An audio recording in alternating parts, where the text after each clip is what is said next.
Shorthand, English, high speed, 180 words per minute, trial dictation for 2 minutes.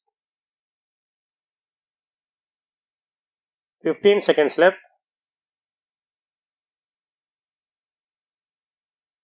10 seconds left. 5 seconds left. Begin. Mr. Speaker, at the outset I would like to thank you for giving me the opportunity to say a few words on the last sitting of this August House. We are about to face the general elections in the next few months. During the last 5 years, we have had many different moments.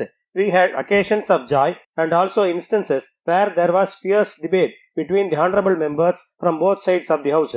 At the same time, I am happy to say that we have tried to maintain decorum in the House. Despite the fact that there is difference of opinion, we have had many opportunities to appreciate the good work done by the government. You are aware that there is a saying that the government has its way and the opposition has its say. As a matter of fact, this is the essence of democracy. For instance, there were also occasions when we had demonstrations inside the House. It is my sincere belief that in a healthy democracy, our job as honorable members is to express in this House the sentiments of the people. As a matter of fact, it is the purpose for which the people have elected and sent us here. At the same time, being the final sitting, I would like to state that we are sorry if we had upset your feelings in the course of our duties. I think it would be appropriate to mention here that during the entire 5 years of this House, we have given full cooperation to the Honorable Speaker in conducting the proceedings. On this occasion, I would like to thank the Chair for being kind to us all these years. Now our future lies in the hands of the people. We are to face elections in a few months. I think that the people would take their decision based on what we have done in the last 5 years. I would like to bring to your kind attention that the expectations of the people have grown larger. The people are much educated now and want action as soon as possible. So, it is the duty of honorable members both from the ruling party and the opposition to fulfill their dreams.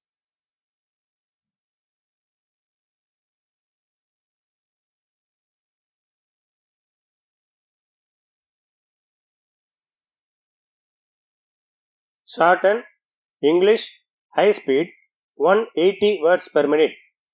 Code number of question paper 1052. 1052.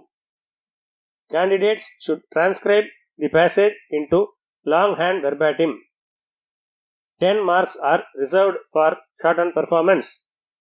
Handwriting during transcription should be legible and sufficient space should be left between lines. 15 seconds left. 10 seconds left. 5 seconds left. Begin. Speaking in the Lok Sabha, an honorable member from the opposition said, Mr. Speaker, sir, I would like to first of all thank you for the opportunity given to me to speak on the demands for supplementary grants. The first point I would like to bring to the notice of the House is regarding COVID pandemic. During that time, the government announced the self-reliance scheme. The government also made certain concessions regarding repayment of loans given to traders, students and farmers. However, I find that the people were given only more time but not waiver of loans. I would therefore like to request the government to bring out a white paper on the stimulus package. Secondly, I would like to touch upon the subjects of airports and seaports. I find that the government is now encouraging the private sector to set up and maintain airports. In my opinion, this is against the socialist spirit of our country. It is a matter of great concern that almost all the major airports are in the hands of a single corporate group. In the same manner, maintenance of seaports has been handed over to this group. As a matter of fact, the national airline has been sold to a private company. I have a fear that the railways would also be privatized soon in the same manner. It has to be borne in mind that a few train routes have been given to the private sector. In the light of the above, I would request the government to give an undertaking in the House that no more privatization will be made in respect of railways.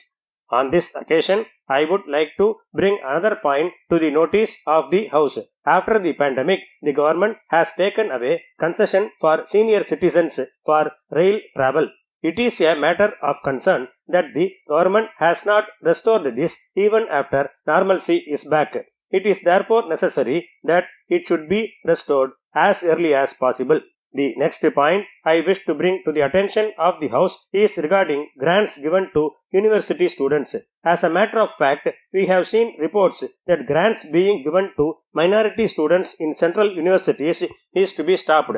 I request the Honorable Prime Minister to come up with a detailed reply in the matter. In the same manner, I would like to point out that under the Rural Employment Scheme, adequate funds have not been released this year. In this connection, it has to be borne in mind that my home state has requested funds of about 100 crores. It is a matter of concern that sanction has been given only for 60 crores. As a matter of fact, the state's share in the taxes has also not been released properly. I now come to the point of education. In the last 2 years, I have made several speeches inviting the attention of the Ministry of Education to this matter. The central schools in my constituency are on the verge of closure. I have requested the ministry to come up with a scheme for taking over these schools. Otherwise, students will be greatly affected. In my opinion, the cost involved is only about Rs 50 crores and it is not a big burden for the central government. Honorable Speaker, sir, while discussing the supplementary demands, we must monitor two important things. First, we have to see whether the money allotted in the budget is properly spent or not.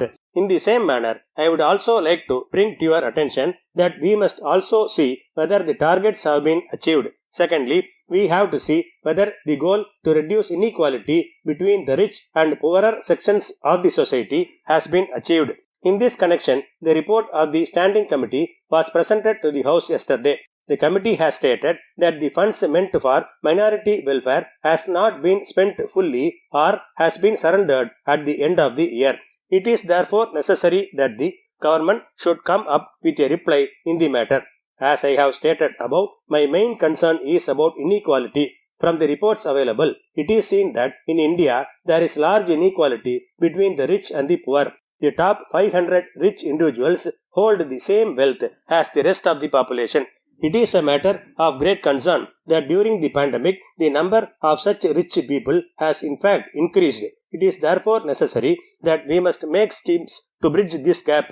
Coming to the next issue, I would like to state that the government had promised to double the income of farmers within 5 years. However, it is a matter of concern that this scheme is not there in this year's budget. Agriculture has been allotted only 3% of the total budget expenditure. We should remember that ours is an agricultural economy. Crores of small farmers are involved in this sector. It is necessary that the funds for this sector should be doubled in the years to come. This should be started at an early date so that they may be able to get the benefits as soon as possible.